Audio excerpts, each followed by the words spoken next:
magiging favorite mo din to kapag natikman mo. So, magsaing tayo ng kanin.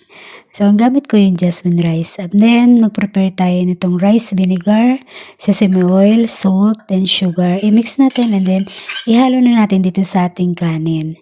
And then, after nun, ilagay na natin sa ating baking pan.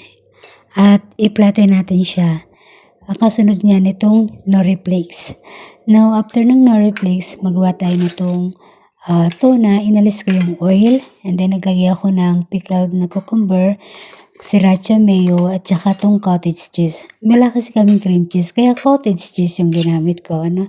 So, after nun, minix ko na, ilagay na natin sa ibabaw ng ating kanin. At nilagyan ko lang ng sriracha and then sriracha mayo. At on top din yung spring onion at nibake ko for about 10 minutes in 170 degree. At ito na siya, ready na to eat.